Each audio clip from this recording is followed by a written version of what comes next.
to the legends of the creative and entertainment industries. We talk to those on the rise. Lance Dean Anthony Nielsen asks about the highs, the lows, and everything in between. This is Outcasts Creative, and this is Industry Interviews. Hello, well, welcome to a very special industry interview. I'll tell you why it's special, because last week I was on Critical Drinkers Open Bar, which is on every Thursday, most Thursdays, which actually wrapped up about 20 minutes ago this week.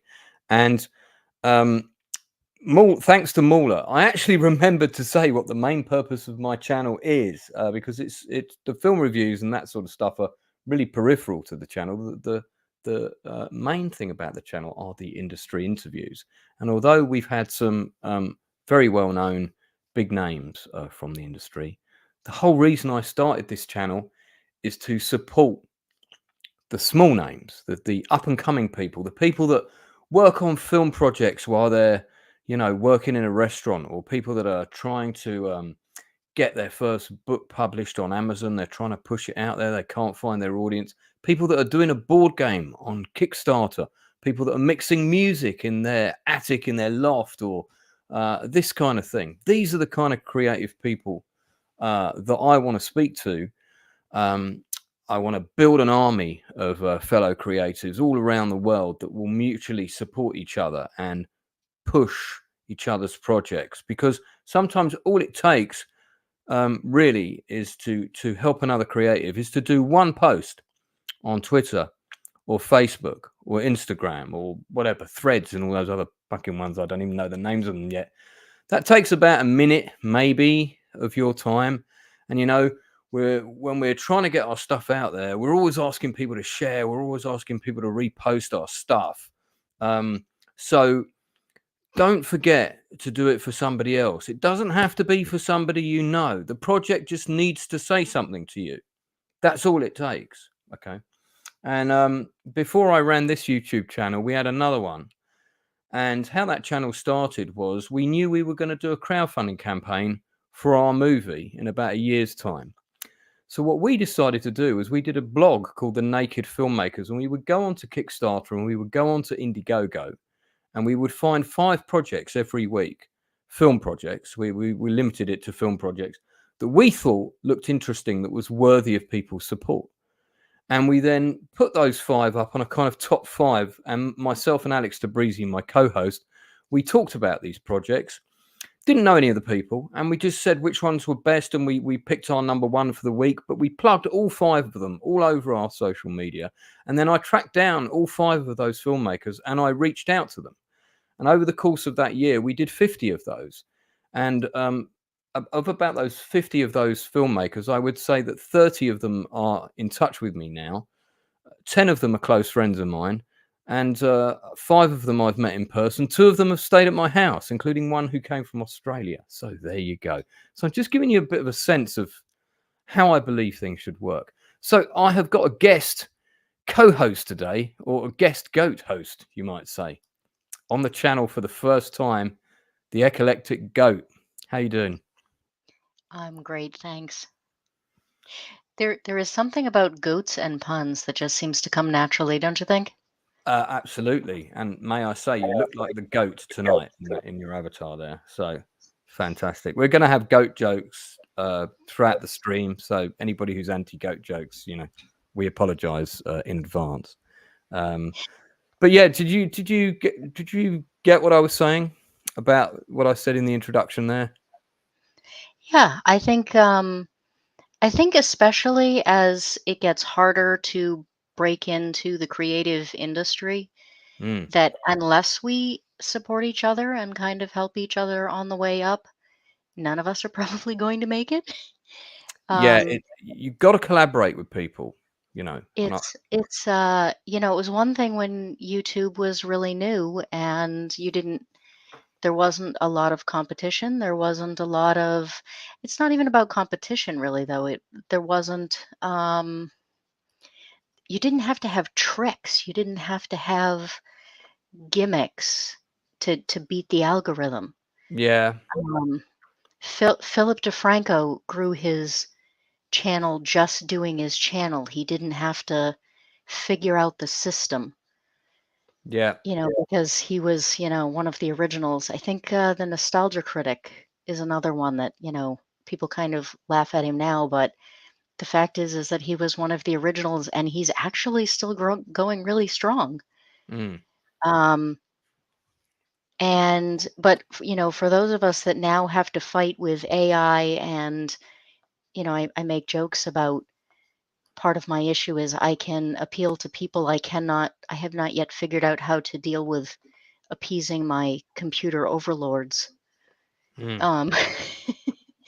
And so, helping each other out is really the only way that those of us that are starting late are really going to make it. So I think that's really important. Absolutely. Well, when I put out the call last week, no less than 6 people got in touch with me within 48 hours. There were 2 filmmakers, 3 authors, and 1 comic book creator That's awesome. who we'll be talking to shortly. Now, the creator in question is part of a team, actually, and we're going to meet more than one of them tonight. But the man steering the ship is Jason, who I'm going to bring on in a second. But they have a crowdfunding campaign on Kickstarter to get issue 5 of this comic off the ground. So they're funding each one as they go. And I find this fascinating because I've always wanted to make my own comic. I don't think I will, because I've got a big long list of stuff I've already got to do. So I'm not sure that I will get to make my own comic one day. But I find it fascinating to see how people do this kind of stuff, because it's the same kind of stuff I have to do to make my film projects or get my books out there or whatever. So let's have a look at this video real quick and go. If you can't hear the audio, please let me know straight away. Okay. Will do. Lords of the Cosmos, unite! The critically acclaimed comic book series by Jason Lenox, Dennis Fallon, and Jason Palmatier returns with issue 5. Welcome back to planet Aiden, a land where banished Greek gods, undead unicorns, cannibal cyborgs, and a vengeful dominatrix all wage war over a world run by a planet-sized machine. Lords of the Cosmos, issue 5. Featuring 3 mind-bending stories on 44 pages in classic black and white. Heroes are summoned and villains betray one another, forming new dark alliances as the main storyline continues in Enemy of My Enemy. Archvillain Zemba's daily routine of decadence, torture, and sadism is turned upside down in A Day in the Life, when domination and introspection collide. During the First Cosmic War, a group of Lords of the Cosmos commandos go deep behind enemy lines to discover the disciples of Umex's latest plan. In Pulse, Part 1, inspired by 1980s favorites like Masters of the Universe, 2000 AD, and Heavy Metal Magazine. Lords of the Cosmos 5 features a variety of unique rewards, including variant covers from Koi Fall, L.C. Freitas, Caesar, and Ignacio Ragnarsson. See why INDY Comics Dispatch says Lords of the Cosmos pulls all the nostalgia strings while managing to also create something new and unique. And Behold the Geek says Lords of the Cosmos is an insane sci-fi fantasy comic that takes no prisoners. Back Lords of the Cosmos issue 5.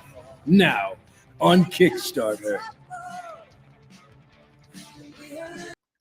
Well, there we go. So, look, anything that's got people riding dinosaurs and carrying big guns is always of interest to me. Now, I've seen literally hundreds of Kickstarter and Indiegogo videos, and I have to say that's a very well presented video. So, my credit to the team. Let's bring them in and just to warn my guests who are coming in, I'm going to have to ask you some standard questions first, which I do with every guest, which are not directly related to your comic, but will be relevant as you'll see. So first of all, it's the man steering the wheelhouse. Here he is. Good to see you, Jason. Welcome to the Outcasts Creative, of which you're now a member.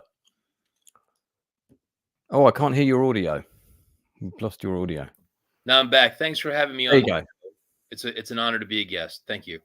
No problem. I received a message saying, if you don't bring on me as well, I will blow up your house. So here he is, your colleague, Jason Pamatia. He didn't really say that. I'm just kidding.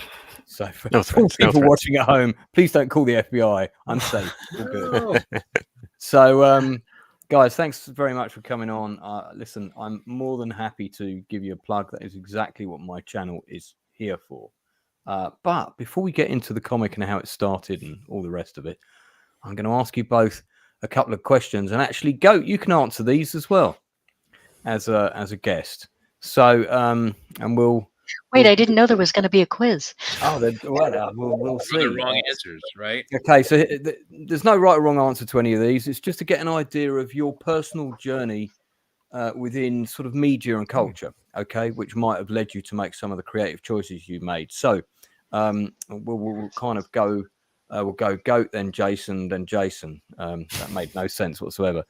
What was the first film that you can remember as a kid seeing on the big screen? So Goat, you go first. E.T. E.T. Okay, Mr. Lenox, I'll call you. I saw it on a drive. I saw it on a drive-in, actually.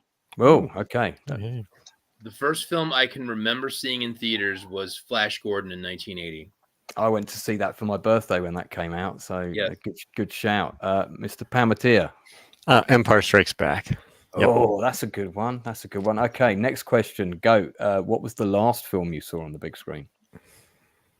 I think Deadpool and Wolverine.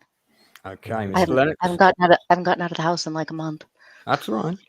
The last film I saw in theaters was at our local art house theater. I saw Wrath of Khan recently. Oh, mate, wow. I took a load of kids to see that. So jealous. Yes. Fantastic. Was that the one with the extra bits with the worm going in the? Yep. Was it the director? Yeah, the director. Mr. Pamatia, what was your last?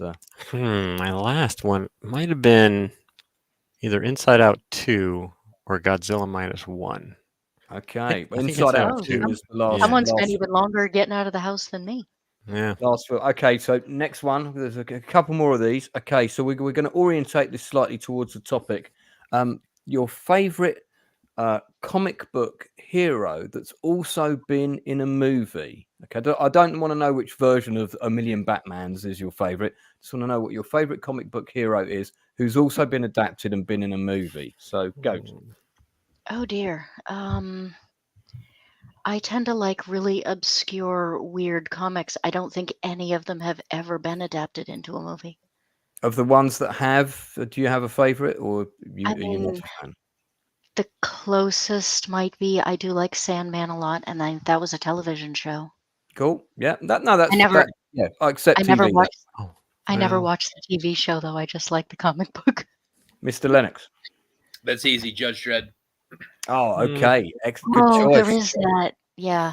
Good choice. Mr. Pamatia. I'll just go with, I don't do a lot of comic book hero comics, so I'll do Batman, the Lego Batman movie. Judge Dredd would be my favorite. Yeah. Who is your favorite comic book character of all time? I'll answer that first. Mine would be Spider-Man, because it was the first one I was always into as a kid, and I really liked the psychedelic 60s, 70s animation TV show, which I think I saw before I even read a comic. Goat, do you have one? And it can be somebody obscure. Actually, it might not be obscure. I think I really like Rorschach a lot. Fantastic choice. Mainly just because every time I read The Watchmen, I see him differently as I get older. I see different things in The Watchmen every time I read it. Mr. Lennox, what's your choice? I'm going to go with the Meta Baron from Alexander Jodorowsky and Juan Jimenez. Okay, and Mr. Pamatia? Gru. Gru was like a Conan, like Fantastic. I don't know, dumb Fantastic. Conan kind of parody kind of thing. Anyone watching in the chat, if you want to give us your choices, just pop them in. Okay, last question, slightly different, but always kind of relevant. Since the year 2000, what for you has been a groundbreaking television drama show that you've had to watch every episode of? For me, the answer is a no-brainer. It was The Shield, which I have all the episodes of on the shelf behind me, and I'm currently reviewing the entire thing every Sunday at 8 o'clock. Yeah, so currently coming up to 6 and 7 on season 1. I've had some of the cast on my channel already, and I'm hoping we'll have more coming up. Goat, do you have a show? It can be fantasy or sci-fi, but it's got to be It's got to be a drama. Not a comedy sitcom or something like that. Oh God, I don't like comedies all that much.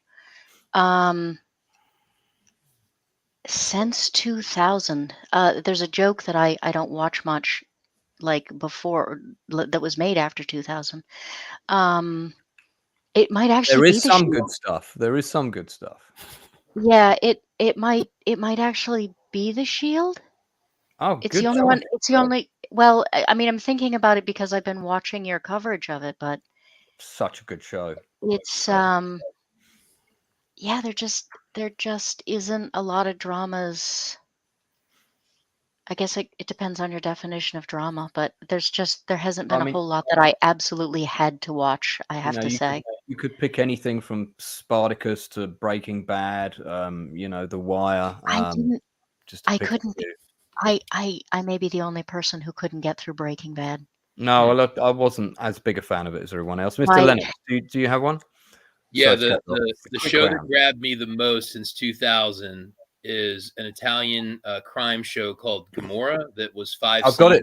And Yeah, that show, I have it. The physical copies of it are right over there. I watched it on streaming and then I rewatched it on Blu-ray, and that show is such a punch in the gut. And by the ending, I felt like I'd been shot and killed several times. So I can't recommend it enough. It is a really good show. Watch the Corleone miniseries. You'll really like that as well. Okay. Recommendation. Mr. Palmatier, do you have one? I don't know if this qualifies. I like The Sopranos, but that might have started in the 90s. Absolutely qualify. I think it was. I think it might have been 97, but Yeah. well, I'll accept that as your answer. That's fine. Yep. Can I ask? Does I always think of Carnival as a horror, but it's kind of a drama too. Does It's that still a count? drama show. Yeah. You know. Yeah, Carnival was. I'm obsessed with Carnival. Fantastic. All right. Okay. Right. Well, we're going to turn to the topic at hand now and talk about your actual comic. And you were kind enough to send me several frames, Yes. or, pages even. And I'm just going to say, as soon as I saw, the armored tortoise, I was kind of sold, really. Anything with an armored tortoise in it's got to be worth. Look at this. So I do like this. This kind of style of stuff really reminds me of the golden era of 2000 AD. And I'm a massive golden era 2000 AD guy. I've got big hard copy of Dan Dare, Legion of the Lost Worlds in the other room. And Apocalypse War, Judge Dredd, all of those, Cursed Earth, all of that kind of stuff, Flesh. So this kind of reminded me of Flesh. But yeah, I mean, just maybe start with you, Mr. Lennox. I'm going to make this sound very formal because I can't call you both Jason. Yes. But tell us how did this start? How did you meet each other? How did it start? What was the nucleus? Where did it begin? So I was doing a comic book signing for some books I'd made before Lords at a store in York, Pennsylvania, and I snagged a copy of, I think it was DC's Masters of the Universe off the shelf. I thought it would be cool to read a He-Man comic, and I didn't like it, and it started going in my head. I wish I could do something like Masters of the Universe or work on Masters of the Universe, and I obviously I'm not allowed just to go work on Masters of the Universe. And it started percolating in my head, and I started doing some sketches. And I worked at a construction company at the time, and we were doing a project at Jason's house, Jason Palmatier's house, and we were there looking at some things for his project. And your eyes are always working. And he had comic books and anime and toys. And and I was like, this is a kindred spirit. So we just started chatting about his interest. And we both liked Robotech a lot. I remember that. An 80s anime that we both liked a lot. And we just kind of developed a little friendship and a dialogue out of that. And then as this thought was percolating through my head over the next weeks, months, whatever, I reached out and said, because he told me he was a writer. And I said, well, if I have this idea, because we're both local to the same town in Pennsylvania, maybe you could help me, bring this idea to life. And as I recall, he said something along the lines of, I think I could help. I think it's a cool idea. But, I'd really want to bring my friend Dennis along, because this stuff was the things that he really, really liked. And he's a big Masters fan. And I think I could do it if he does it, and we'd be a trio. And he introduced me to Dennis, who lives in Los Angeles and does television and movie writing.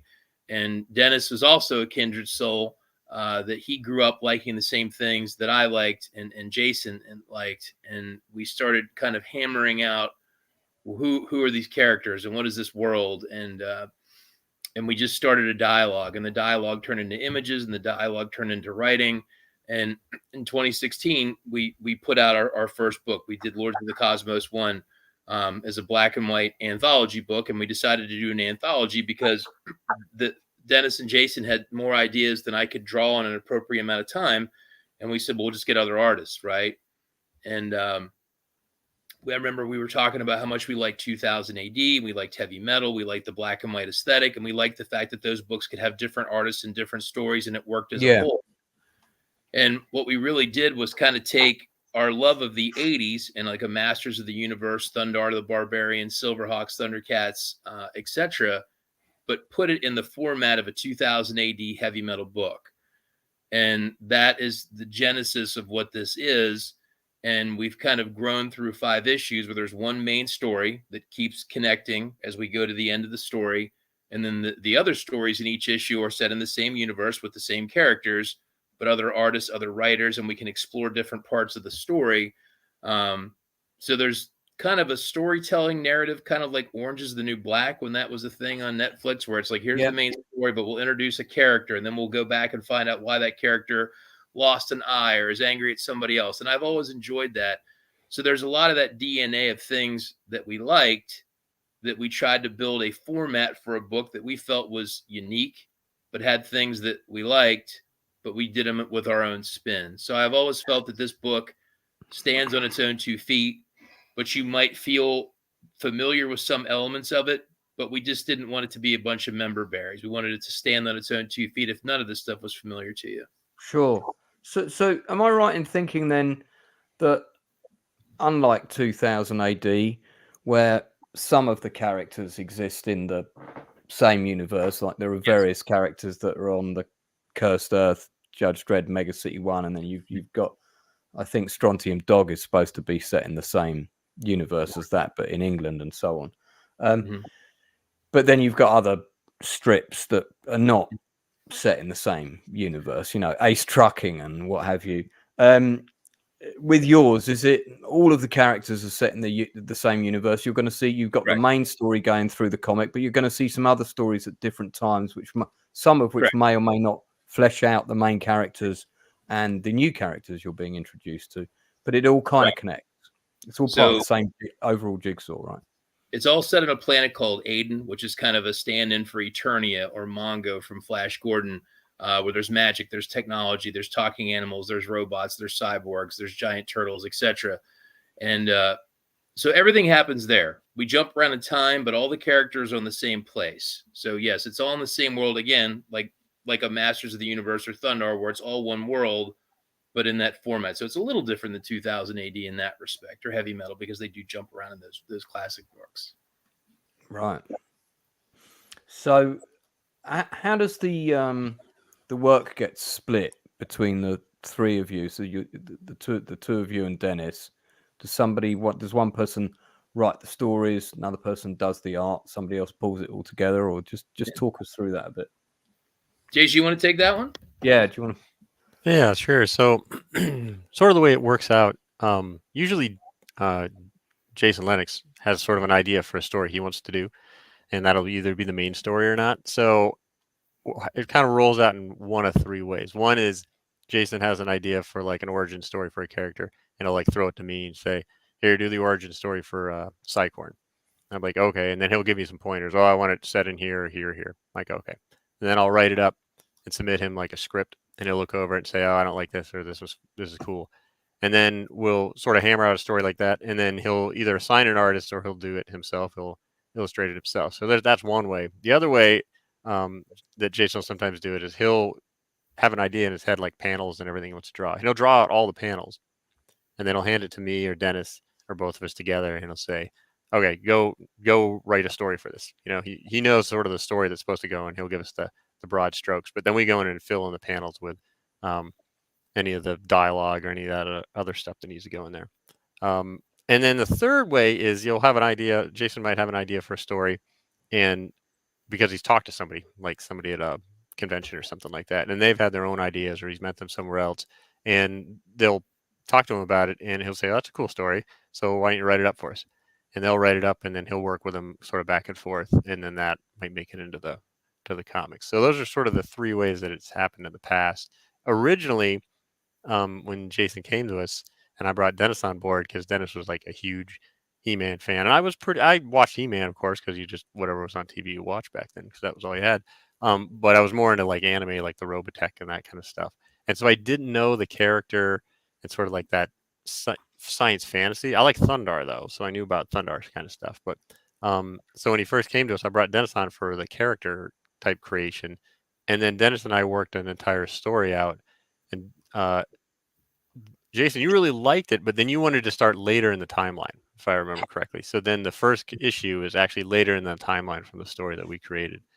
Yes. So that was sort of how they sort of out evolved. We laid the groundwork. Dennis and I laid this groundwork for this sort of history of the world, and then Jason Lennox said, "Okay, well, that's cool. I want to start here." And then he wrote the very first. So the main story is progressed from there, and then all the stuff that's sprinkled in has come in those three different ways. So it sounds to me like you created a Bible effectively. Sorry, Goat, jump in. That's all right. I had mentioned earlier that I love the fact that it's in black and white, and I just wondered what had caused you to choose that route, considering it's kind of not the standard for the day and age. I mean, it works beautifully, but there must have been a lot of pressure to go with color. So I've always been a big fan of the black and white Judge Dredd's, huge fan of the Marvel Savage Sword of Conan books, which I felt were superior to the color Conan books. And I love manga, and I have dozens and dozens, or maybe hundreds at this point of volumes. I always feel that black and white is strong, and I think if it's done correctly, it can be as strong as color, and I like it. So to me, yeah, go ahead. Oh, I was just going to say, I noticed this one because most of the ones we've been looking at were kind of grayscale and, the shadow work. And this one is very bold lines, which gives it a very different feel, which is kind of cool that it's not the same all the way through.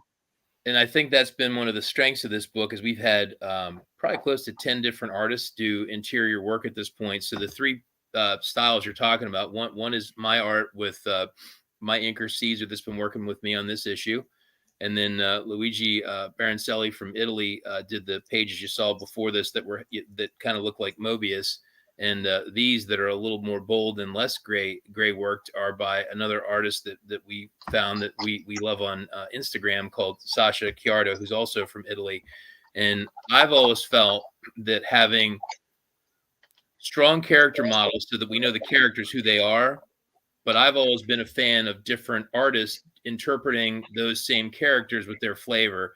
And I always felt that it was a strength to include all those diverse artists to showcase the different styles.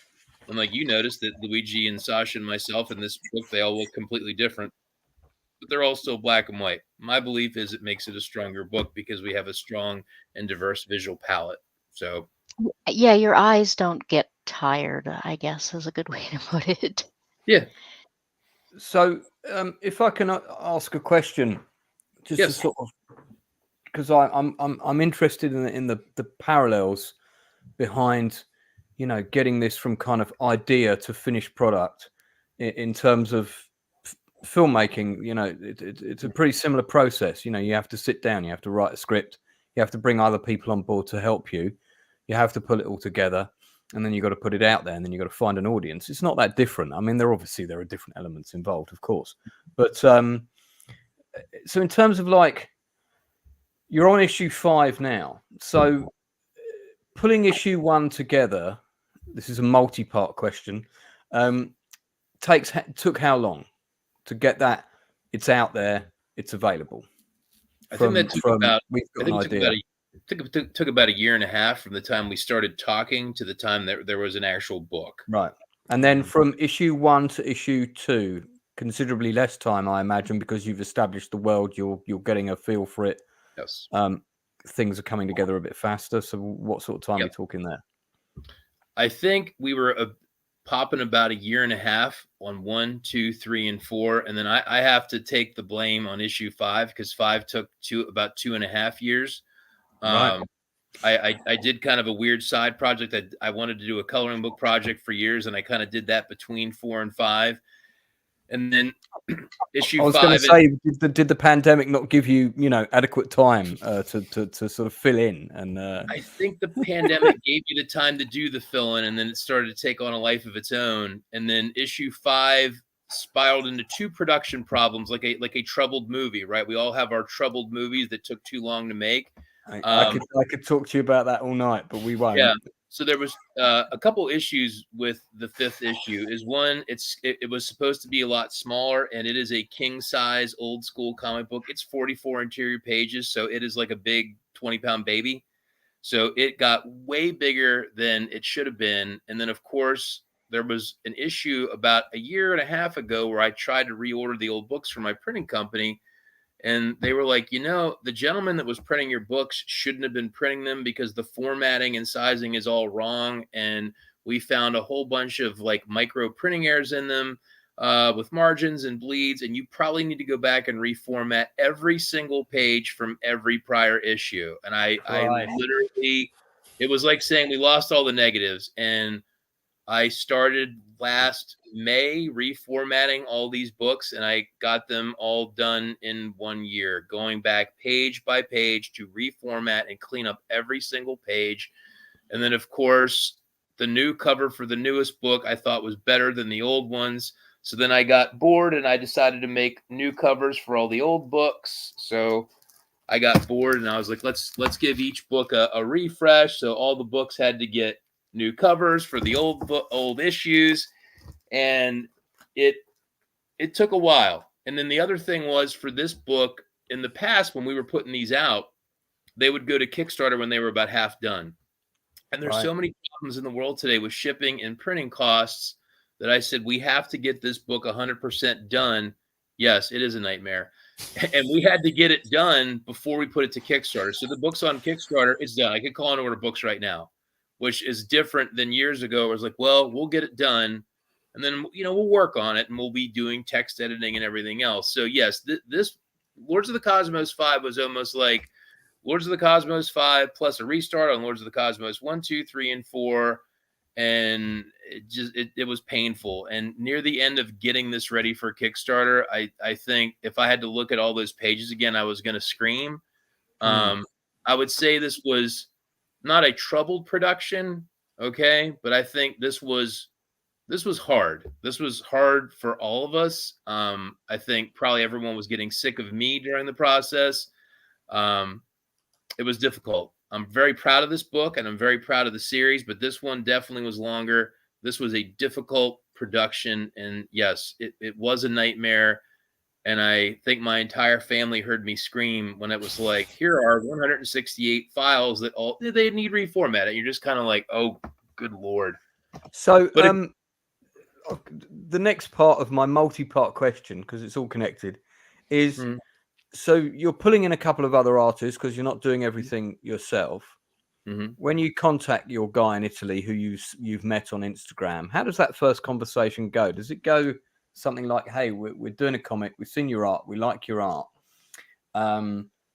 we're not going to pay you much money. You're going to get something. It's going to be very tiny, but we'd like you to come on board. Or is it more like, hey, guess what? We're going to be able to pay you a fixed buyout fee. Can you do us 20 panels of this? Here's the script. Is it more, or is everybody kind of working at a similar menial level? Because you haven't got funding for this. You're all kind of, it's not like an arts council's come on board and given you 15 grand to produce a comic over 5 years, have they? And unless that's part of the story and I've missed it. No. How does that all work? How does the sort of breakdown of the budget work, and who gets paid what kind of thing?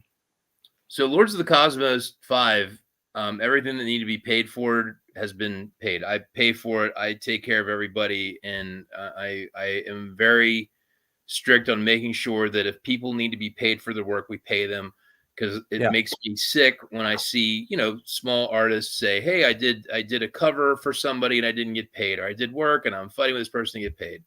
So this book's done. I paid for it. We're just recouping and getting money for printing costs is what the Kickstarter's for. But those interactions you're talking about, at this point with, who I am, and people know who I am, I'd reach out and just say, hey, look, I think your work's awesome. Here's the past work. What would you charge for these pages? If it's something we can afford, we'd love to have you do it. I want to give you some references from people we worked with in the past. Cool. Because I think it's important. Are we easy to work with? Are we difficult? Do we pay on time? Because it's important. Because you have to treat it seriously.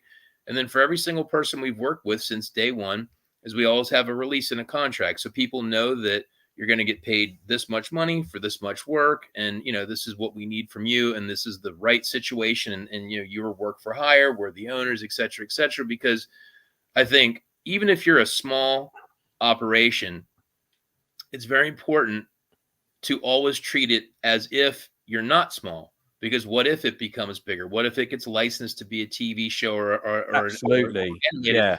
Because then what'll happen is, we didn't think it'd be that big of a deal. And then someone says, hey, I thought I was an owner. Or I thought I had the rights to these characters because I drew them. So we've always treated this as though it's going to be very large. And I would rather do that than not take it seriously.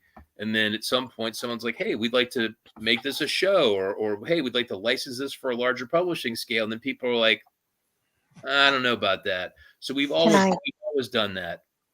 There's an interesting story behind that, actually. So I did a video on stop motion, and the original people who did stop motion were a pair of guys who did, I think, like a 4-minute video, and at the time it took months for them to do. And one of them said, we really need to copyright this, and the other one said, oh no, this will never take off. It's not a big enough deal. And they didn't. And so they were the first to do stop motion, but they never copyrighted and they never did anything with it. So that's a really valid point you make about, you need to assume it's going to go all the way when you're making your plans, because you can really get caught up short otherwise. Can I ask a question about your when you were go ahead. planning the story? I know that some of your designs, they said, were based on 80s stuff, but I get a real like 50s B science fiction movie from some of, again, I love stop motion stuff. So from the dinosaur, the dinosaurs with the weapons on and stuff like that. And I just wondered if that had played into the creation plans at all. Dennis, Jason, I'm sorry. Do you want to take that one? I don't think, you know what? I didn't watch a lot of those. I mean, I remember seeing them mostly because they would be referenced in like 80s movies. The kids in 80s movies would always be watching old 50s and 60s, sci-fi and fantasy stuff. But I don't think so. I feel like we kind of were really focused on the 80s, though I can see, now that you mentioned the dinosaur thing, I can see how they do kind of have that stop motion feel to them. But yeah, no, I don't think we ever consciously did it. So I think that I'm sorry, go ahead. I have a good answer to that. So I think all pop culture builds, right? So we look at Star Wars, right? And you could say, I like Star Wars, and I didn't watch older things. But if you like Star Wars, right, you like Kurosawa's Hidden Fortress, you just don't know it. And you like Flash Gordon, you just don't know it. You like Buck Rogers, you just don't know it. So I think for us, it's a valid point you bring up. I'm not old enough to say, oh my God, I love all these 50s films. Like probably the oldest science fiction film that I can think of, honestly, that I like was probably Planet of the Apes and 2001, which were from the late 60s. I'm not admittedly a fan of those 1950s things you're talking about. However, to be fair, I like a lot of 80s stuff, right?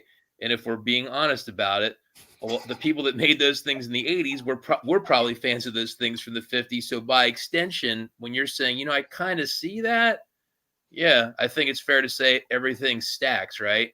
So that 1950s influence came through those 80s things. So therefore, by extension, you're seeing it.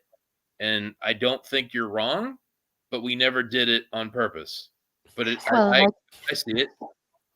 Like you said, all those 50s movies are showing on television in the 80s movies that you're watching. Yep. Right. Yeah. All these weird little tidbits. Like it's in the Matrix, I think it's Night of the Lepus, I think, that's showing in the.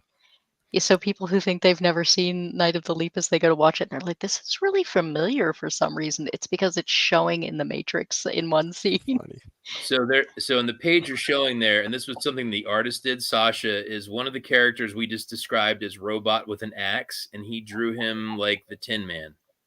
Right. So there's kind of there you go. There's like a little kind of like secret 1930s Wizard of Oz call it, because when he did it, I was like, God damn it, he drew him like the Tin Man. And that was not, we never had thought about that, but just the way that Sasha, he interpreted Robot with an axe is, all right, it's kind of like the Tin Man. And he's just called Robot with an Axe in the book. And it's like, okay, so there's a 1930s callback, and I'm a huge Wizard of Oz fan, so I kind of like the fact that he's kind of in it. Like, you see, he's kind of there, but he's a little more hardcore than he was in the Wizard of Oz. Let me bring up a question from earlier, because I think it's kind of relevant to the topic we're discussing now. From Andrew Musgrave. As artists trying to evoke the 1980s, how do you feel about other recent attempts to do the same? I feel like something is missing that you might be hitting by infusing heavy metal. So, Kenny from South Park riding a space-boobed creature. We can expect to see that in your comics soon. I'm going to answer this, and I really want to hear Jason Palmetier's take on it. So, we've lost Mr. Lennox's audio, so we are going to hear your Mr. Palmetier's first, if needs be. Yeah, Mr. Lennox, your audio's breaking up a bit. Oh, he's frozen again. I broke up there for a second. Yeah, you broke up and froze. Can you hear me? Because everything is broken from on my end. Yeah, you broke and froze so for a sec. So I think when you try to evoke old things, the biggest problem you can have is when it's all member berries. It's just it's too derivative. And I look about what I look at the 80s, and I love my toys and I love my cartoons, but I really loved Heavy Metal Magazine. The first issue I read was March 1989, which I thought was an amazing issue, and I still do to this day. It's where I got introduced to one of my favorite artists, the now deceased, rest in peace, Juan Jimenez, huge fan. And to me, 1980s was like punk rock art from the 80s. And to me, I really have a love for that. And I really wanted to infuse that energy into this book, along with my toys and my cartoons. So that's the DNA for this in me, is things that I liked when I was younger, but to try to combine them in a way that one is a unique combo. But like I said earlier, I never wanted this just to be all member berries. I wanted it to be strong enough that if you had the member berries, you didn't know any of them or any of the feels, that this book stood on its own 2 feet. And I think it did. And I completely agree with that comment that heavy metal, it's the secret sauce, man. That's the spice that people, there you go. That's it. Juan Jimenez, Leo Roa, A Sexual Odyssey. I remember this. That was a great issue. I got that.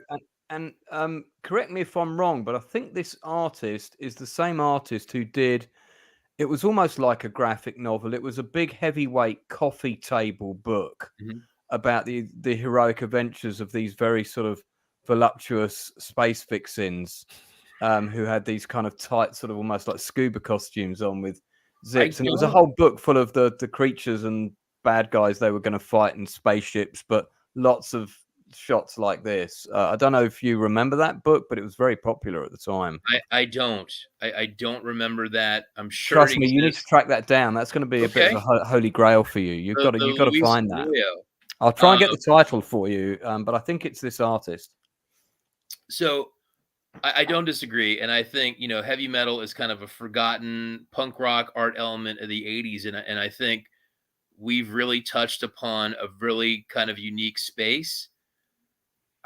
And to this comment, we didn't want to take shortcuts. We wanted Lords of the Cosmos to give you that '80s toy cartoon fix with a little bit of the edge from heavy metal, and have it be unique and have it stand on its own 2 feet. I'll show you something real quick. We love our toys, and we love our '80s toys. I'm going to show you this, and I want Jason Palmetier's answer, but it's on the back of every issue. But we do a toy for every issue. My one friend, Eric Adi, who I met in Philadelphia, sculpted Zemba, our villainess, for this issue.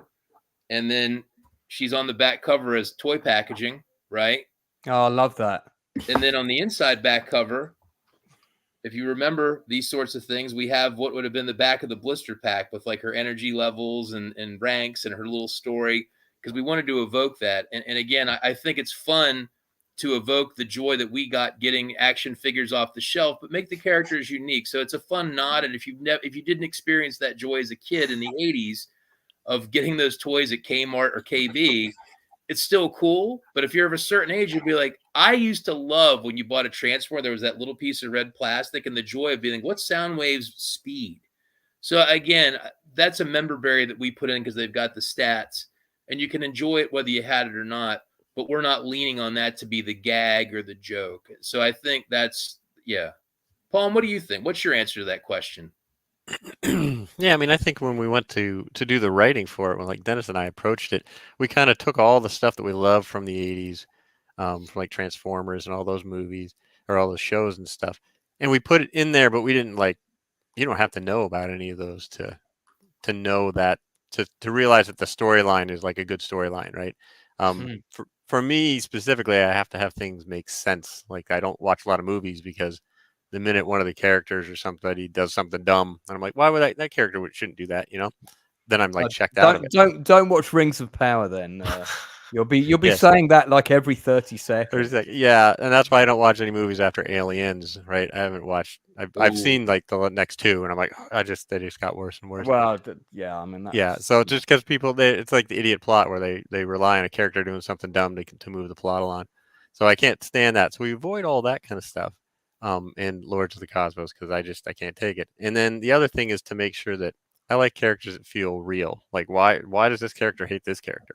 And like Jason said, we will introduce a character and you'll see him in one issue and you'll learn about something like, oh, this character really hates this other character. And then we'll go like, well, why? And that'll be a short in like a future issue that'll do a flashback and you'll see why this character hates the other character. And Jason's done a really great job of, we do those, but then we tie that short back into the entire main story so that maybe in a later issue, especially in issue 5, you actually see like the outcome of that. So now this, you've been introduced to the character earlier, then you got to tell you a flashback about where they're going, and then in issue 5 you get to see the sort of the resolution of one of those character arcs. So that's important. That's so impressive that you can do that with comics when Rings of Power can't even remember to put a wall around their entire city for an entire between 2 seasons. Listen, don't get me started with the mountain blocking the river that would have just gone round the side and swept away the entire army with all its debris. Not to mention the 10 feet of silt that sits on the bottom of the river that would still be wet and your army would sink. But my husband pointed out that not only in season 2 have they suddenly added a wall, there's an entire like mountain range behind the city that is not there in season 1. Yeah, the whole thing is just utter Maybe Steven nonsense. Spielberg took over because, like, remember in E.T., they lived in the desert, California, but behind their house was the Pacific Northwest mountains, and also a cornfield from Iowa was sandwiched in between the two, like somehow. Yeah, Like, wow, it confused the heck out of me because I lived in the Pacific Northwest at that time, and I remember seeing those scenes in the beginning and going, "Oh, it's just like behind my house." And then I saw their house, and I was like, "What's wrong with their house? Like, I they don't have any was grass. Why is there cactuses in their yard?" Very I was confusing. I was editing Dark Hour script when you asked if I'd jump on this. So it was very fresh in my brain. That's oh, why I very thought good. of it. Yeah, Doc has a good buddy of mine. I didn't know he's got script editors. Wow, that's he's employing armies now. There's a tough question in the chat from Wormy Spoons here. Wormy Spoons, I remember you, dude. You were like in the very first live stream that Drinker did, which is the one where I got made the very first moderator. You were in that live stream. I remember you. I have a question, but it's going to sound disrespectful. It doesn't, otherwise I wouldn't be putting it up, mate. It's not a disrespectful question at all. It's a tough question, but it needs to be asked of creators. How are you engaging your audience, which requires them to care, to be invested? Why do we care? Yeah, so I mean, how are you getting people? I suppose it's a sort of two-folded question, really. How are you getting people to care about your product, first of all, and then also about the characters? And that's partly been answered by the whole kind of toy gimmick thing, which I think sort of takes, might get people slightly more engaged. But yeah, pick that up if you would. So that's a great question. Why do we care about any characters, right? And you can pick any characters. So I'll pick Conan the Barbarian. Like, I've always enjoyed Conan comics, the books from Robert E. Howard, etc. And why do we care about him? Why do we care about any other characters? Because we have, and I have my helper behind me. But why do we care, right? Because we have emotional investment in the story and the journey that a character has, right? And the more that we're invested, the more we care. Because whether it's Sherlock Holmes, whether it's a Stephen King book, they're all pretend characters, but we care. And there's so many characters that we, as people around the world, we care about some characters more than other people. I heard when Sherlock Holmes, when he died in the books, there was an outcry towards Arthur Conan Doyle because people were so upset that he died that they had to bring him back, right? But he's a pretend character. So if you're engaged in a story, there has to be emotional stakes. There has to be, if in the case of a comic book, some kind of visual interest that you want to look at it, but that you care for the emotional stakes in the story and you want to know how it ends.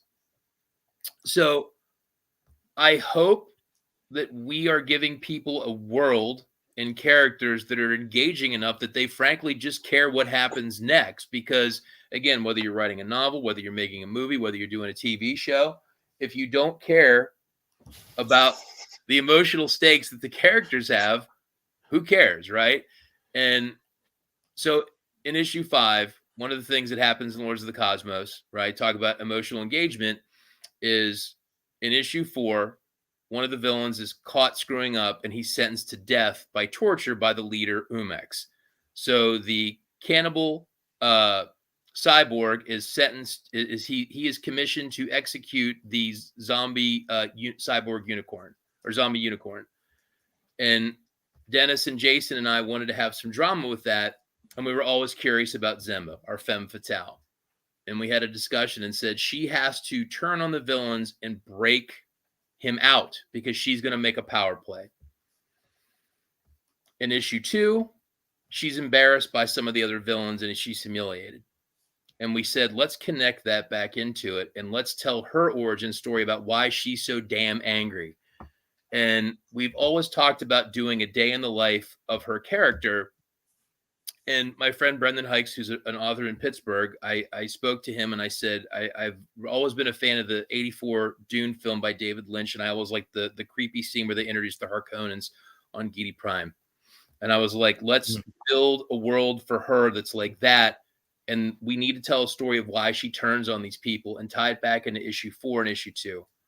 And I felt issue 5 took her from kind of a background, kind of not interactive character that we didn't have stakes in, to issue 5 moves her to somebody that, like, I'm curious when I'm reading the books, like, where's this going to go with her, and what's she going to do to try to upset the balance of power?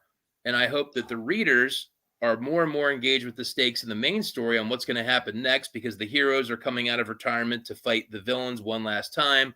But now there's this wild card where there's villains turning on other villains, and there's a betrayal, and there's gunplay, and there's a woman who's been disrespected to the point of changing everything she believes to turn on her fellow villains.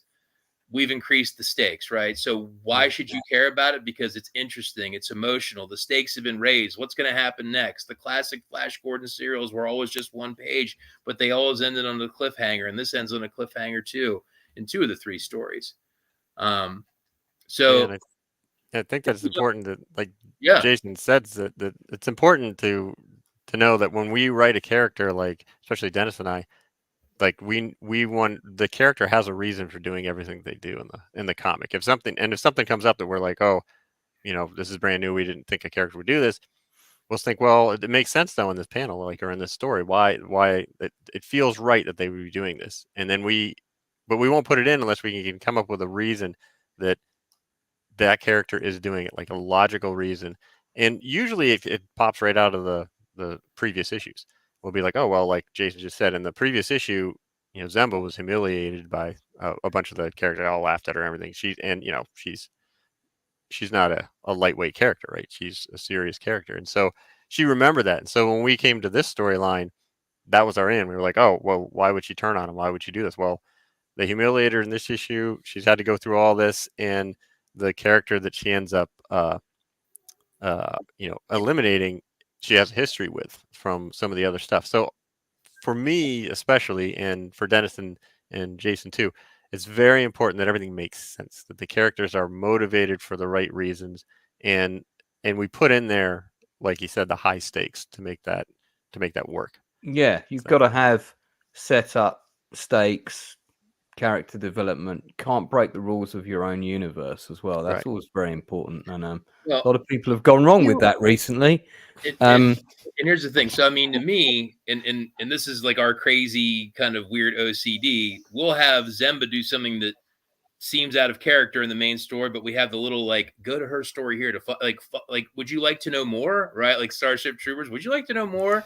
So we always, it's okay to throw it in there as a big curveball, but you at least got to stop and say, we will explain it. Go to the second story in the book and we'll explain where she has this turn, so to speak. So I do think that's important. And I think to that commenter, if we don't care about a character, we don't care about their story. You can have all the CGI visual spectacle or everything else, but if there's no stakes, we're like, man, I'm into this. Who's going to win? That's a big problem with, I don't want to harp on about it, but that's the biggest problem with Rings of Power. I don't care about anyone in it. I vaguely care about some of the dwarf characters because the actors are trying their best, and they're kind of cute and interesting, but I just don't care about anybody else. I am totally convinced that when they said they had to have like 15 people in the writer's room, that all the good writers got put in the dwarves writing room. Yeah, and they probably got put on a naughty step for suggesting things that made sense. I mean, I want to ask Goat actually, which I think will be a useful thing for the two Jasons to hear. Yes, because Goat, you're a bit of a fan of indie comics, and what do you look for in an indie comic that you're going to purchase? And in chat, if anybody else wants to chip in with that answer as well, that would be useful for the guests to hear that. So this may sound really weird, but you said that one of the things that you that people need to care about is they want to know how it ends. And my question for you is, does it end? Because weirdly, that is something I look for. I tend to not buy comic series until they've ended, because otherwise I run into things like The Walking Dead, which ran so much longer than it should have. And the reason I stopped reading standard comics, like the regular Marvel and DC comics, is because they go on and on and on and on, and there are never any stakes. Everyone's going to come back to life. So will this end? So that's a great question. And we've talked about this a couple times about when it's going to end and how it's going to end. One of the first things that Jason and Dennis and I, when we initially talked about this years ago, was the ending. So we were like, we have a great cast of characters, and then we said we have a great ending for this. How it's going to end? Cool. And then now we got to get there.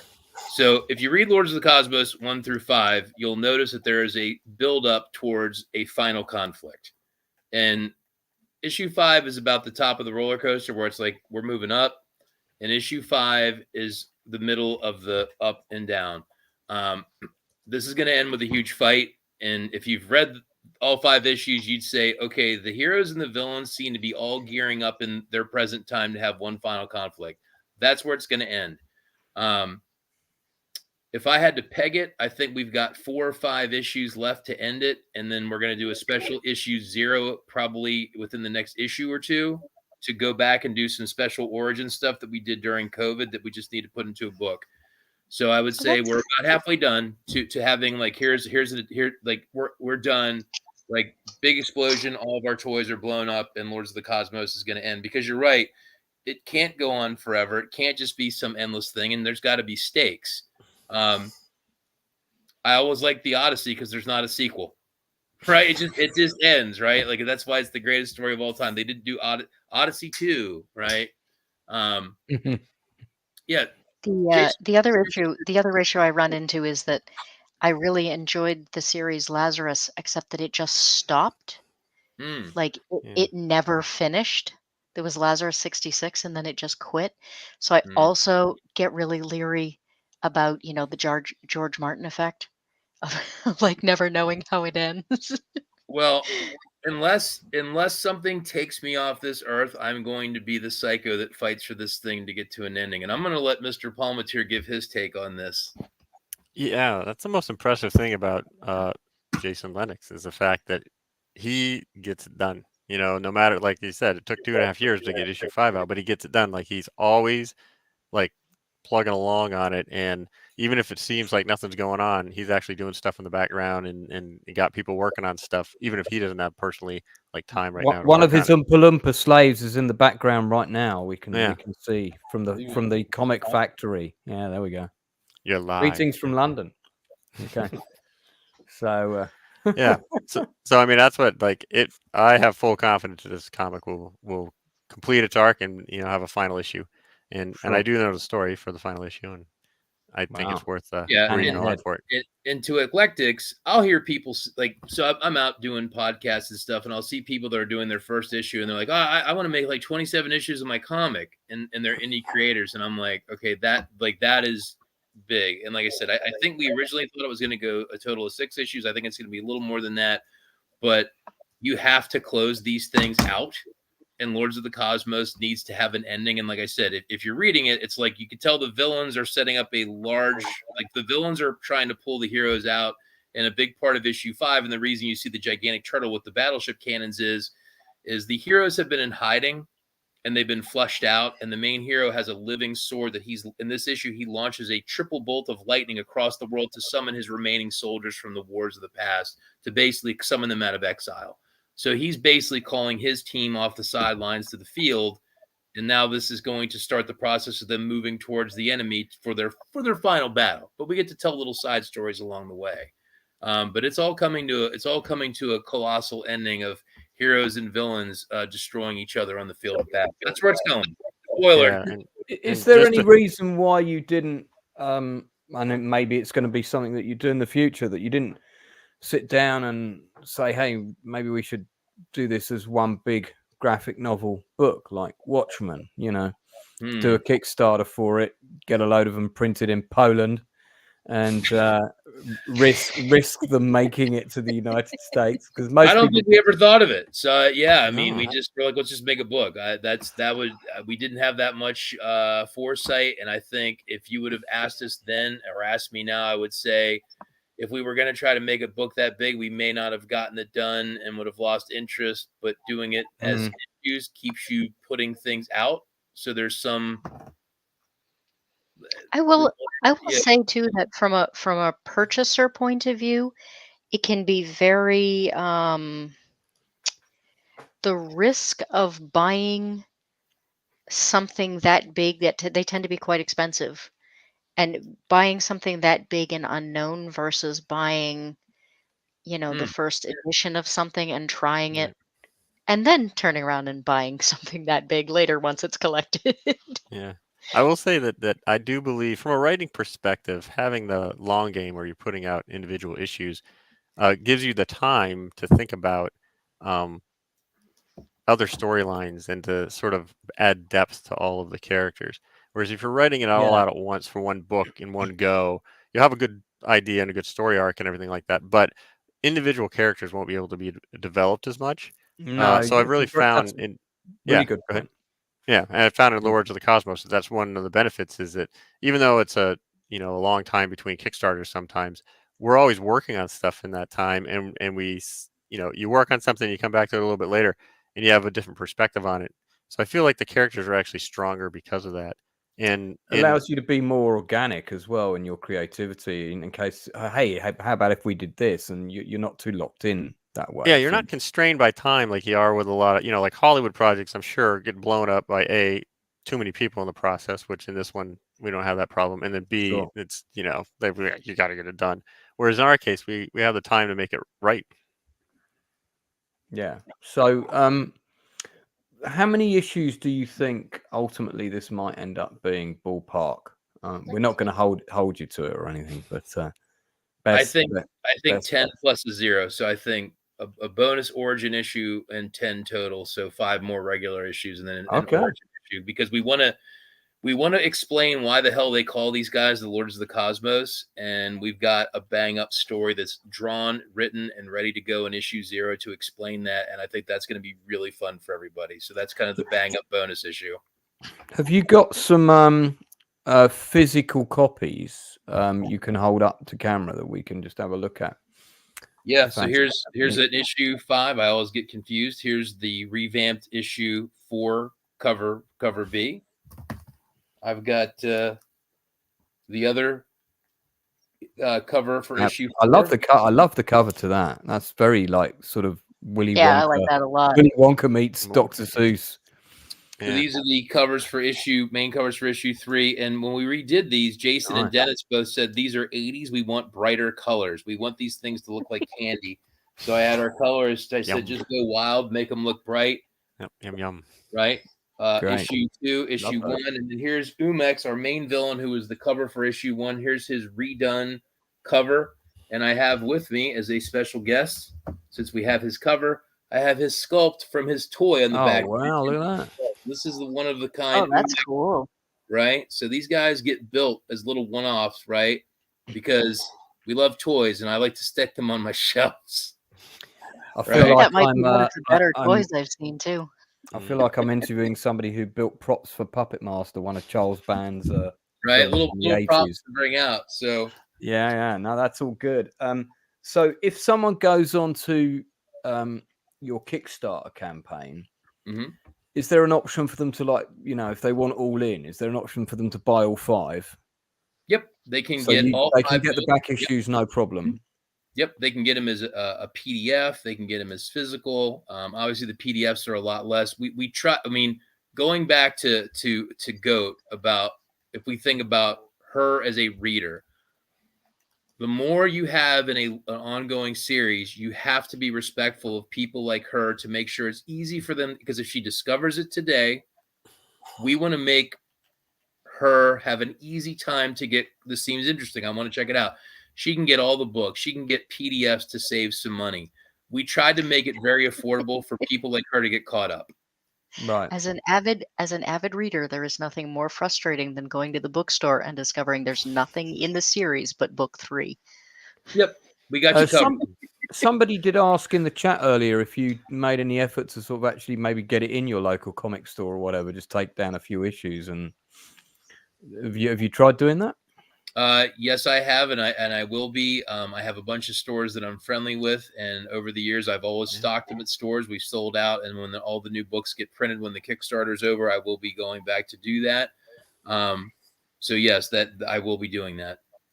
Okay, fantastic. So, I was thinking they'd probably sell out here. Comment from Lovecraft PI, and I've not seen you on my channel before, mate. Love the name and also like the avatar. It's great to have a team in this respect for as many issues and ideas you will have planned. Absolutely. I mean, we are all about supporting independent creators. When you got in touch with me and I had a look at the Kickstarter, it took me about 30 seconds to say yes. So you know, I can see the work and love that's gone into this, and I know it's it's not your main job, it's a part-time gig. I don't know about Mr. Palmatier. He looks a bit more Capone like than you in the comic world, but Caught it. Oh, Yeah. right. Yes. Notice that. But yeah, no, I know you're working this around other jobs and stuff, and it's hard. It's you know, it's really difficult, and I do what I do full time, but I do about 7 different jobs. I'm editing people's books. I'm editing people's scripts. I'm an acting coach. I stay up till 2 a.m. to coach somebody on a self-tape who's in Los Angeles, you know.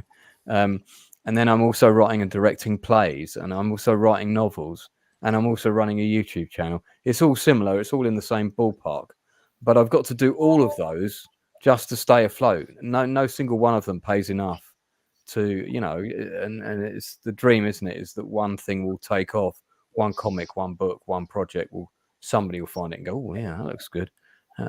Here's some money. We want to make that into a movie or whatever. That's always a dream. So as far as I'm concerned, projects like yours absolutely should be supported. And I said this, I'll say the same thing that I said on Open Bar about Amazon and Netflix and all the rest of it, is they should have people out looking for filmmakers that have done stuff with no help. The big publishers should be doing exactly the same thing. They should be looking for people like you, going, wow, they're talented. Look at that. They've done that all on their own.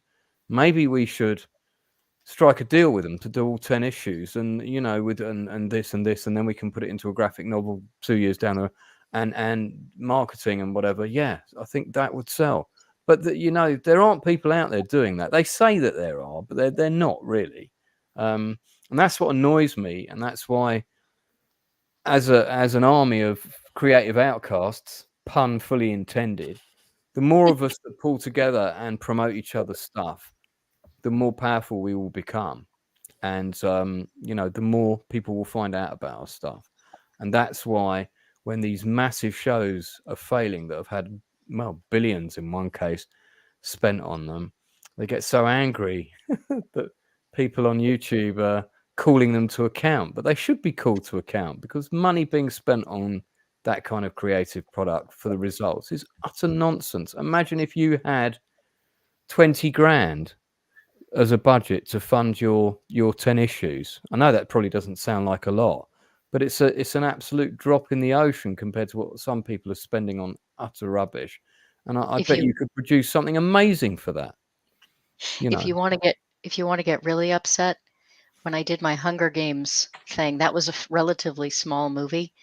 And just to keep it interesting, instead of doing the numbers, I did it in the GDP of countries. And I've really been thinking about doing that with Rings of Power. And then I was like, I think that might be too depressing. Well, just clarify your Hunger Games thing, because I haven't seen it, and maybe people in the chat haven't. I did a comparison video of the book versus the movie of Hunger Games. Right. And one of the defining characteristics of whether or not the book or the movie was better was which brought in more money. And I did it in the terms of when I was figuring the budget of the movie, I did it in terms of the GDP of countries as to how much money they'd spent on the movie. Right. They literally spent the GDP of a small country on that movie, and it was considered a small budget for the movie. Do you mean on the first film alone, or are you talking about the franchise? The first movie. The first movie alone was the GDP of a small country. Well, that first movie does get a shout out in my next book, because it was an important moment for me, because it was the first film me and my ex-wife went to see together in London when she came over here. Don't watch the video then, because I wasn't nice to it. Well, I'd never read the book. I didn't even know what the book was about. I just it was on a really big cinema in Leicester Square, and I wanted to take her to see one of the. It's the cinema where most of the premieres are held, and the film had already been on for 2 weeks, so we got 2 premium seats, middle of the stalls downstairs. I really liked it. I was quite upset when Acolyte lady got killed. Got the javelin through her stomach or whatever. So I was engaged. I cared about the characters. So I mean, it did its job. I was quite keen to see what happened. Unfortunately, it was all downhill from there with the subsequent movies. But I did enjoy the first film. I will say, I'll put my hand up. So I did enjoy the first film. I thought it was a good piece of filmmaking. And of course, it starred Jennifer Lawrence, who, as we know, started the female heroine before everybody else. As she's, I did also get in a jab about that. Yeah. So. Including the line, "She will never live this down." Yeah. For you kids watching at home, please Google British sarcastic humour and you'll understand. All right. Well, look, can I just ask really quick? Go Do you think you ever will do a compilation edition? I think we definitely will at some point. It might be like a volume 1, volume 2 when it's all done. But yeah, I think that would definitely be in the cards to do some kind of like collected, put it on your bookshelf version of Lords of the Cosmos. Yeah, Dennis and I actually worked on another independent comic because we're kind of inspired by Lenox's stuff that ended up being a 10-issue arc. And we did a volume 1, volume 2 with a publisher in the UK. And so Dennis and I are definitely on board with this 10-issue arc thing. Like, we've written that kind of story before. So. Right. Okay, cool. So you've both done comics before this as well? Yep. Mm-hmm. Mm-hmm. Yep. Probably should have done a whole kind of how did you get started question, but we just dived straight in. I thought it was because I've got 2 of you here. I learned it from Lenox. I'll just say that. So Lenox did something right. We're in our final 10 minutes. And I went to bed at 4:30 a.m. yesterday, so I'm going to try and get to bed a little bit earlier today, probably by 2:30 a.m. at least, and it's already 1:15. Oh, that's right. You're like 5 hours ahead of us. Yeah, but I haven't gone to bed before 2 a.m. in about 10 years, so I wouldn't worry about that. Yeah, I don't know how you guys do that. Well, it's because I work late. I mean, I told you, acting coach, lots of clients in New York and America, so I'm on a different time zone to most British people. And then I cocoon myself in my bedroom and wear very thick blinds. So I think it's nighttime. It's all good. I run a farm. The goats start yelling at 4:30. The name is revealed. Yeah. Now we know why. Okay. Yes, so, I raise endangered heritage breed livestock. Good God. Wow. That's a topic for another stream, Goat. Got to get you on to talk about that. As long as you're not like that strange lady from Tiger King, it's all good. You haven't got any buried husband. No, my husband is alive and well. So, guys, if you want to check out the Kickstarter, I'm putting the link in the chat right now. It actually already is down with all the blurb below. I think the comic looks absolutely wonderful. There's 9 days left to go on the Kickstarter. The goal has been reached, but the ultimate goal is to increase the audience, increase the fan base of Lords of the Cosmos to the biggest number possible. So don't go and look at the Kickstarter and think, oh, they've hit their goal, I don't need to buy one. Look at the comic, see if you like it. If you like it, buy it. That's the best way you can support independent creators. And we know the dollars and pounds are tight. We know everybody's paying $20,000 a month for your heating and electric and fuel bills at present. Now that things are so calm in the Middle East, I'm sure those prices will go down. So, but nevertheless, do what you can. No. We have an election coming up next month. Our gas prices are going to drop like a rock for about the next 3 weeks. Oh, interesting. Unfortunately, we don't in the UK. We've had our election, so we're stuffed with that. But look, all jokes aside, the comic looks wonderful. I love the art. Also, really like you guys as well. So you passed the nice guy karma test, which is always very important. So anything the Outcasts Creative can do to plug or help you at any time, we will do. I'd also like to invite you to come back on again when you're maybe sort of like, when you're at issue 7. So perhaps the year 2065. We'll book that in now. I'm just kidding. I'm sure you'll be on your book 10. Book 10's got to be done by, you can't go later than 2030. So we got 2028. Oh, man. Clock's ticking. Book 10 by 2028. You heard it here first. You heard it from me. You didn't hear it from them. But I'm putting them under pressure to work harder. Can we do it, buddy? That's good pressure. So Go. Is there anything you want to plug? Do you want to plug your channel before you wrap up? Just tell us a bit about it. Sure. I am on YouTube and Twitter as The Eclectic Goat. My channel is, in fact, quite eclectic. I do 3 different types of videos. I do underappreciated 90s shows. I'm currently working on underappreciated 90s science fiction edition. I also recently started a show called # The Book Is Better, which is where the Hunger Games came in.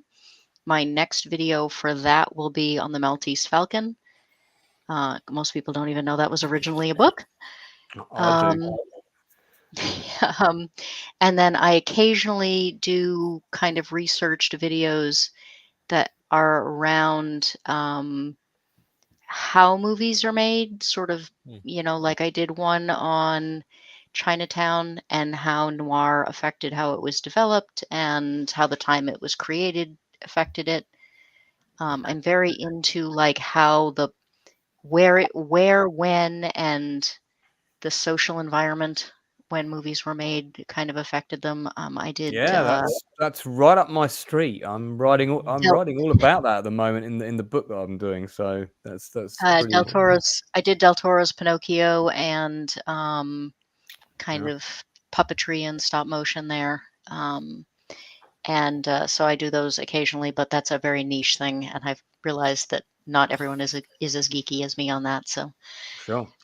But I try and put out about 1 video a month. So do you want to type your just type your channel in the private chat, and I'll whack it up in the chat because you're a last minute guest, so I haven't got your link up on the blurb. So sure, you want to type it in the private chat real quick, I'll whack it up just so people can find you easily. Mr. Palmatier, do you want to plug any of the 797 books and comics you've made on the shelf behind you? Yeah, well, I haven't made that many, but that's close.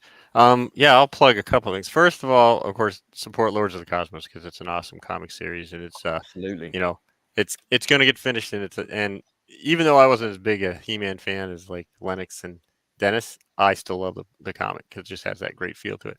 The other thing I'll plug is my my brother has a small press called Zombies Need Brains, and he puts out anthologies for of short stories of like sci-fi and fantasy.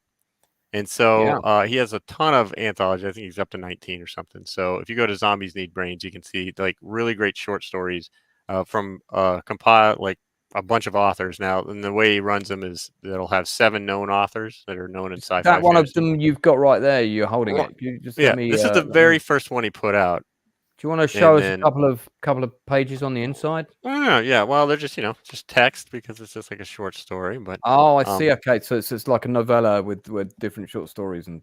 Yeah, it's a collection of short. Well, not a collection because that'd be from same. It's an anthology, so there's a bunch. That book looked like a zombie role-playing game manual. I'll be honest. When you held it up. Yeah, and the nice thing about my brother is he pays everybody professional rates and everything. So the cover artist gets paid a professional cover artist rate. All the writers get paid. Problem with that is it's fairly expensive. Take note, Mr. Lennox. They get paid professional rates. Take note. And that so that's one. So Zombies Need Brains is a small press, and even though the last Kickstarter, just to let you know how hard it is to do Kickstarters now, my brother's been doing Kickstarters for I've done 11 years. Of them. And 12. This is the first year that his Kickstarter campaign did not fund, and he had it didn't just like miss a little bit like he always made it before. Toward the end, this one missed by a lot. So people aren't spending a lot of money. So it's really hard, especially for like Kickstarters like Lenox is doing now to fund. So the fact that we did fund, that was great, but it's hard to do it. The last thing I'll plug is the Writers of the Future contest. So I actually have a short story in the Writers of the Future Volume 39. So I won. It's an annual contest, but I want to plug it because if you're a writer, like if you want to write, This is short stories, right? So 5,000, 15,000 words. If you're a writer or an artist, they have an illustrator side to the contest. You can submit for free a short story, and they have every 3 months they gather up all the art and all the short stories, and they judge them, and they pick the top three. And if you're in one of the top three, they fly you, no matter where you are in the world. They will fly you to Los Angeles, California, and do a week-long writing course, or if you're an artist course, and they pay for everything. So it's insane. I kind of just submitted a story on a whim, and I ended up placing second in my quarter, and so I got flown to Los Angeles and everything. It was the craziest thing to be a part of. But the whole week they're trying to teach you how to be a professional artist or a professional author. So if you have interest in either of those two things, I do highly recommend it. I've been through the whole thing. It's great. There's no hooks or catches or anything like that. They really just are super interested in finding the next, like they say, the next writers of the future or the next illustrators of the future. So, Mr. Lenox, what is the cost of buying all the comics that are currently available? Hold on. I'm going to go to my campaign because I myself do not remember everything. My brain is mush. So I'm going to get here. And this is, he wants to buy issue 1 through 5 physical copies. I mean, just give me that so I can put that out there for people. Hold on 1 second.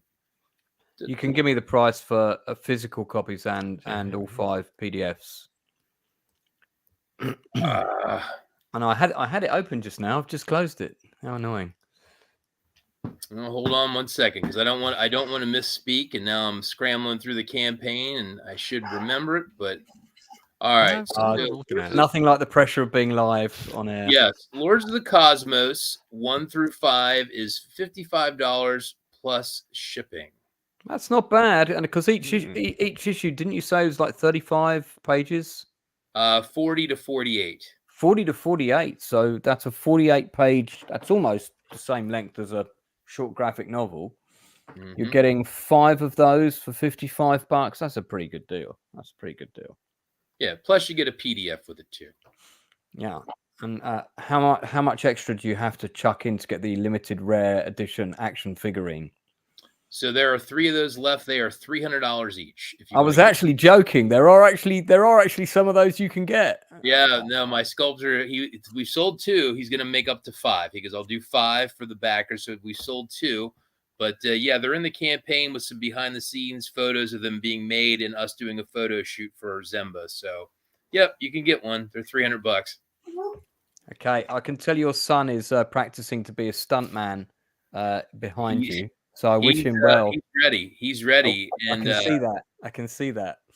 There's the PDFs are $15 to get all 5. The reason I'm doing that is right. So also, Jason has a website, Mr. Palmatier of the 2 Jasons. I'll just chuck that in the chat now. I'll try and add that later as well to the blurb that's below. But let me just put it in the chat as well in case I forget, because I am Mr. Forgetful. Fantastic. Well, look, guys, this has been great. I hope it's been helpful for you.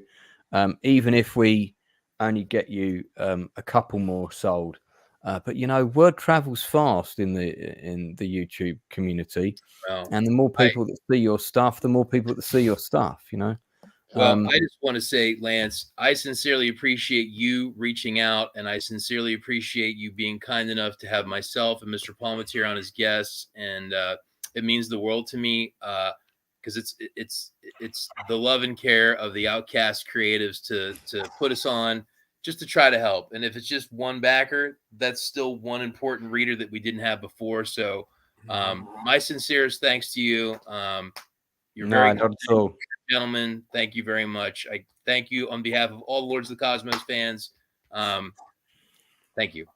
Well, yeah, that's very kind. Thank you very much. And kind and also comical, thanks to your son doing numerous physical acts behind you. I also want to thank the Eclectic Goat for coming on very last minute and also having some fantastic insights and questions. Yeah, you're the perfect guest. Perfect guest.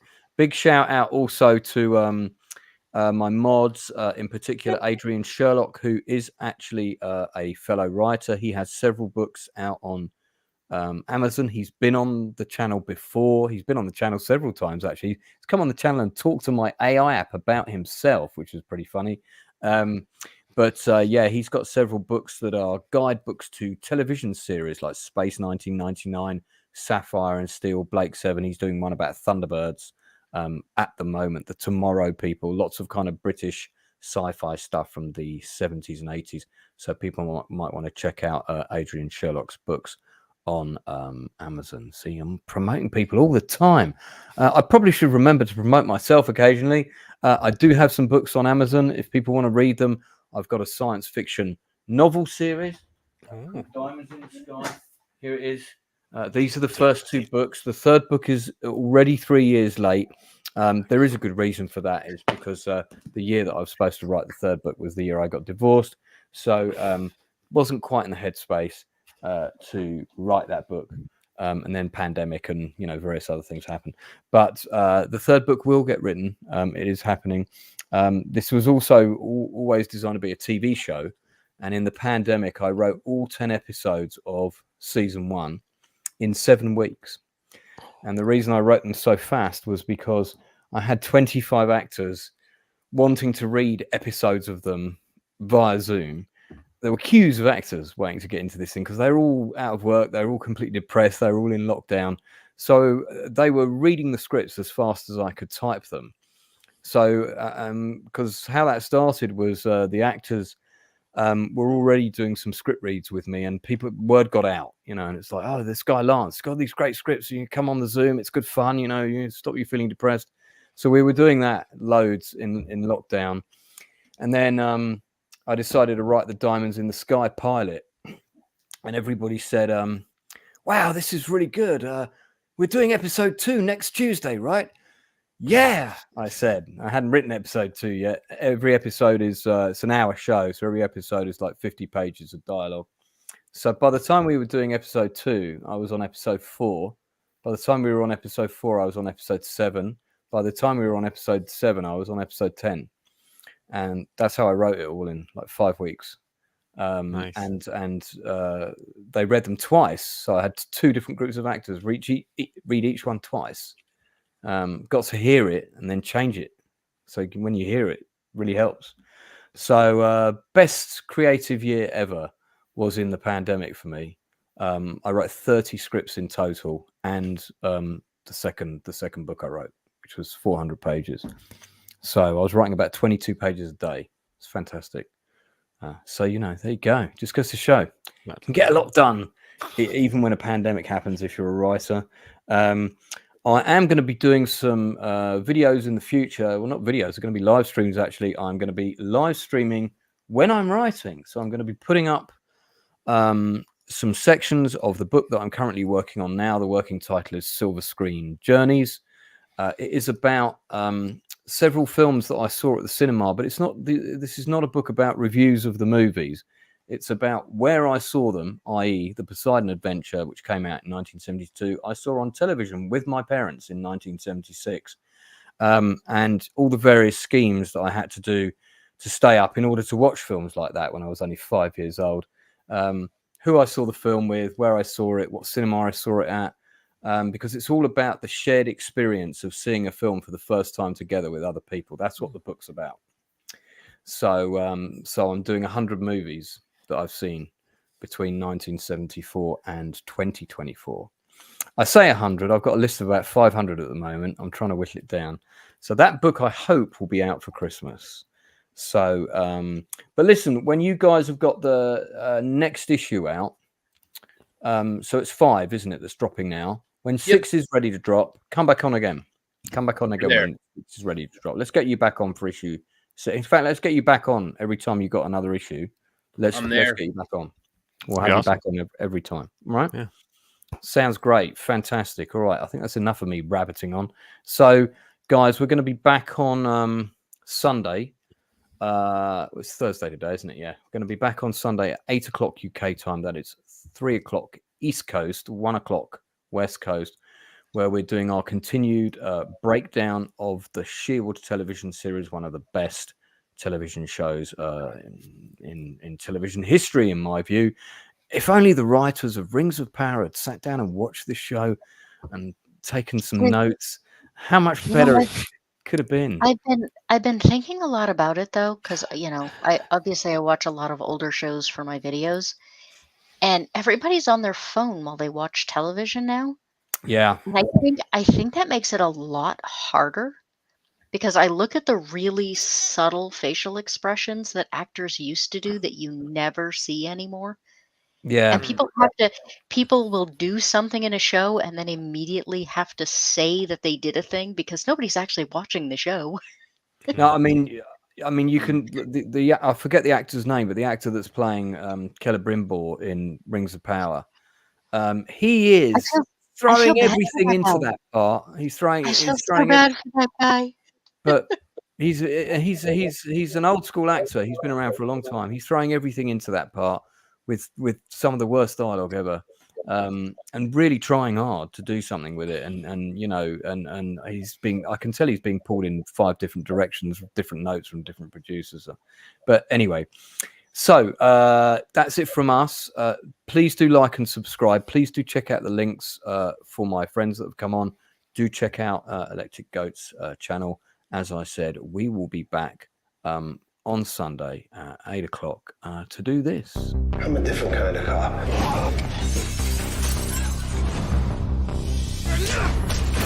We knock down the doors other cops don't want to. Taking fire from every scumbag in town. They didn't earn it. I don't feel bad about taking it.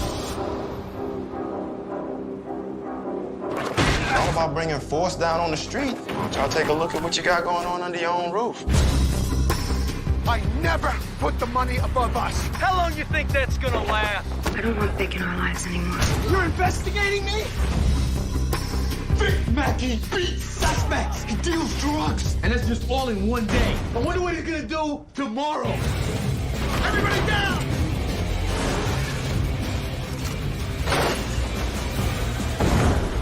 Hey, my day's just getting started.